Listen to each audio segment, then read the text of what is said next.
오늘도 말씀의 콜센터를 찾아주신 여러분들 환영합니다. 사순절을 어떻게 보내고 계시나요?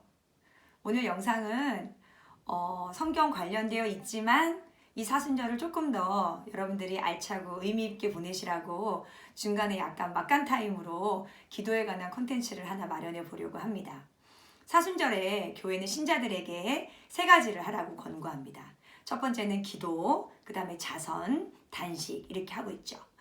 아마 자선과 단식은 아마 교회가 권고했을 때 많은 신자분들이 할 수 있다고 믿으시고 또 일상생활 안에서 자선과 단식을 많이 하시면서 하나님의 어떤 뜻에 맞게 살아가려고 노력하시는 분들이 굉장히 많으실 거예요. 그런데 가톨릭 신자들, 특히 저를 비롯해서 가톨릭 신자들이 이 기도라는 단어 앞에서 우리는 좀 작아질 수밖에 없고, 기도하세요 라고 말하면 기도를 해야 할 것 같긴 한데 어떻게 해야 될지 모르겠고, 또 기도를 해도 응답이 없고, 그 응답이 없음에 나의 기도가 잘못된 것은 아닌가, 또 이것이 맞는가 라고 고민하다가 나중에는 나는 기도를 할 줄 모르는 사람으로 또 그 기한은 포기해버리는 경우가 굉장히 많습니다. 그렇지만 기도를 하지 않으면 주님을 만날 수 없고요. 기도를 하지 않으면 주님께서 원하시는 삶을 살 수가 없어요. 어머, 그렇게 말하는 수녀님은 매일 기도만 하니까 그렇게 하지, 저희는 짧은 시간 내서 한다고 하는데 어떻게 해야 될지 모르겠어요. 여러분, 솔직히 말씀드리지만 저도 기도에 대해서 자신이 없습니다. 그리고 어떻게 하면 기도를 잘할 수 있을까라고 매일매일 고민하면서 살아가요. 제가 이렇게 영상을 켠 이유는 뭐냐면, 제가 영상 찍기 전에 주년피정을 다녀왔거든요. 근데 이 주년피정에서 신부님께서 기도에 관한 아주 중요한 팁을 몇 가지 주셔서 그게 굉장히 제 마음에 와닿았어요. 그리고 저도 그렇게 한번 기도해 봐야 되겠다라고 생각하고 지금 실천하고 있거든요. 그래서 이것을 여러분들과 함께 무료로 나눠드리려고 합니다. 이 신부님이 너무 바쁘세요. 그리고 아무 데서나 강의를 들을 수 있는 그런 분이 아니에요. 너무 바빠요. 수도의 신부님이신데 특별히 저희 수녀들을 위해서 피정기도를 해주셨는데 거기서 굉장히 중요한 팁을 하나 주셔서 그걸 제가 또 널리 전파하기 위해 이렇게 영상을 켰으니까 여러분들 끝까지 들어주시고요. 들으신 후에는 실천하는 거 잊지 말아주세요. 일단 모든 분들이 저한테 물어보는 거예요. 수녀님, 제가 50살 기도도 하고요, 매일 미사도 봉헌하고요, 그렇게 열심히 기도했는데 하느님께서 저의 기도를 들어주지 않으세요. 도대체 왜 안 들어주시는 거예요? 이렇게 묻는 분이 되게 많아요. 잘 몰라요, 저도. 그래서 제가 드릴 말씀은 없어요. 그런데 많은 사람들이 기도를 열심히 하는데 기도의 응답을 받았다고 말하는 사람은 별로 없어요. 그러면 기도를 들어주지 않는 이유가 뭘까? 주님이 내 정성이 부족해서, 내가 뭔가 열심히 하지 않아서 나의 기도만 들어주지 않는 걸까요? 왜 그러는 걸까요?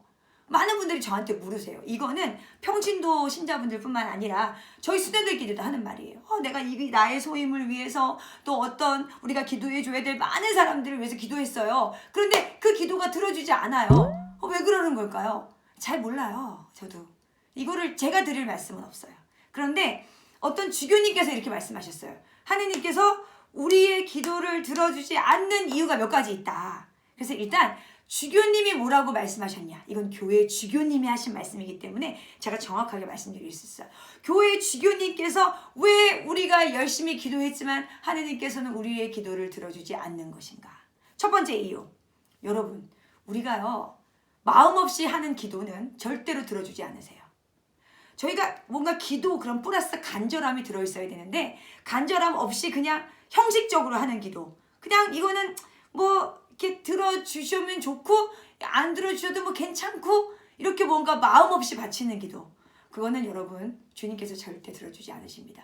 어머 수녀님, 그거 우리가 기도를 청할 때 마음 없이 하는 사람이 어디 있어요? 정말 최선을 다해서 하고 있잖아요. 어떻게 마음 없이 기도할 수 있죠?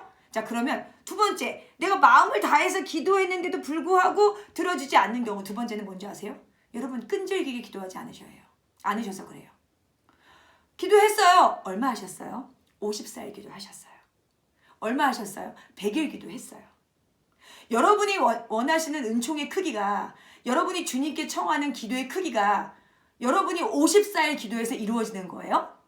여러분이 100일에서 이루어지는 거예요? 여러분, 끈질기게 기도하지 않으면 기도는 절대 이루어지지 않아요. 세 번째, 겸손하지 않는 기도는 절대 들어주지 않으십니다. 저는 이만큼 했고요.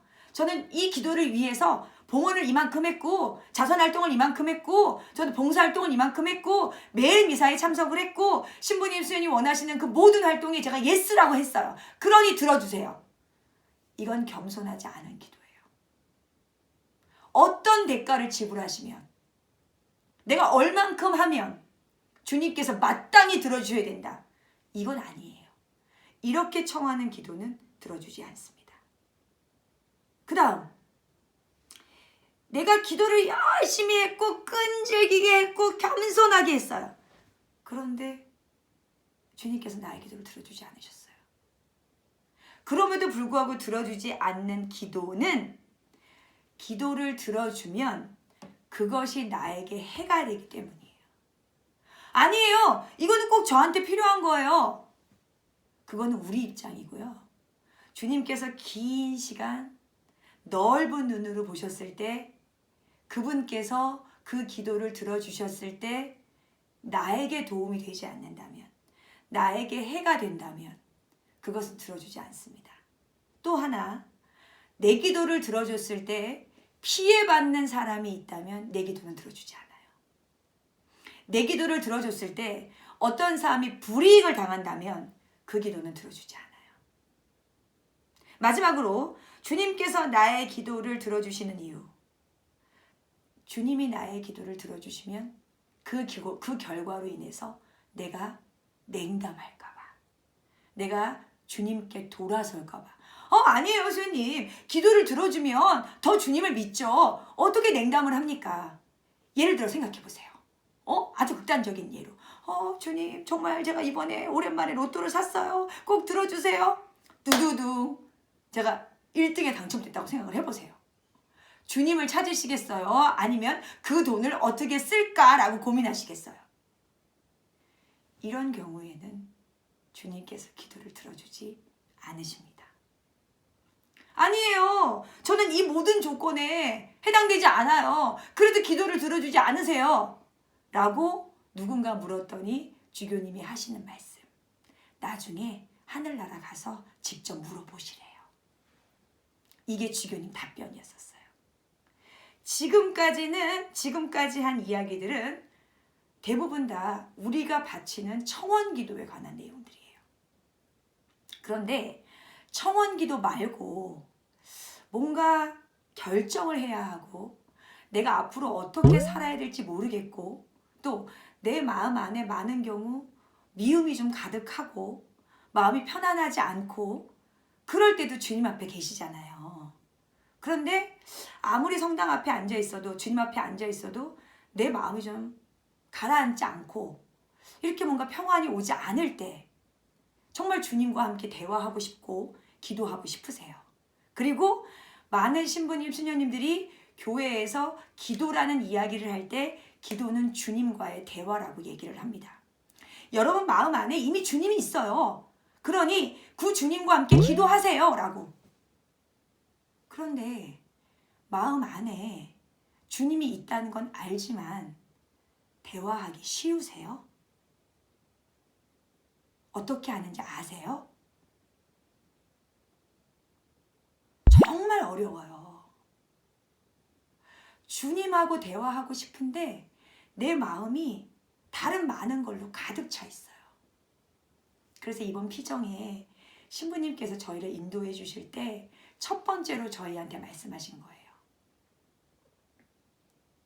일단 주님과 대화하기 위해 여러분들 마음을 보시래요. 여러분들 마음 안에 누가 있나 보래요. 여러분의 가족들, 여러분의 친구들, 여러분의 이웃들 보세요. 그 많은 사람들 중에 여러분이 생각하기에 제일 약한 사람이 누구예요? 그걸 먼저 결정하세요. 여러분이 주님과 대화하고 싶은데 나는 주님과 대화하는 방법을 모른다고 여겨지신다면 여러분 마음 안에 제일 약한 사람이 누군가 보세요. 그리고 그 사람과 이야기를 시작하세요. 그 여러분이 생각하기에 가장 약하다고 생각하는 사람의 입을 통해 여러분이 생각하는 그 사람의 의견을 통해 들리는 그 목소리가 주님일 확률이 아주 높답니다. 절대로 여러분이 생각하기에 지혜롭다고 생각하는 사람, 여러분이 생각하시기에 신심이 깊다고 생각하는 사람을 선정하지 마시고요. 가장 작은 사람, 가장 약한 사람과 대화를 시작하세요. 그것이 여러분이 원하는, 여러분이 들으셔야 하는 답일 가능성이 가장 크다라고 신부님께서 말씀해 주셨습니다.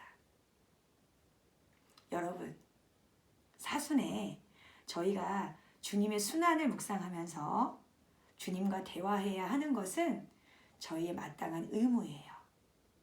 그래서 여러분이 적어도 이 은총의 시기라고 얘기하는 이 시간에 주님과 함께 기도해 보시기를, 시도해 보시기를 제가 권고드리고 싶습니다.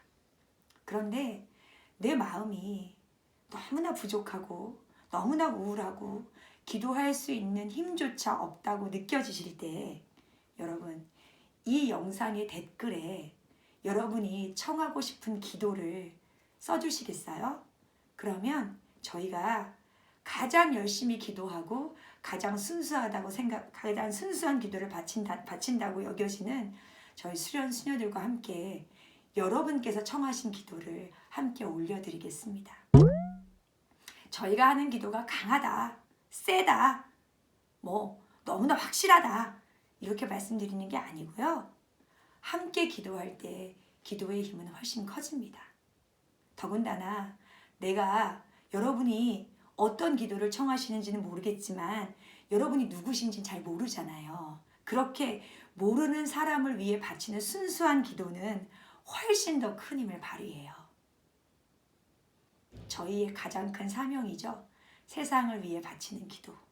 그래서 여러분들이 정말 함께 좀 청원해 주세요. 함께 기도해 주세요. 하는 내용 정말 서슴없이 솔직하게 순수하게 댓글로 남겨주세요.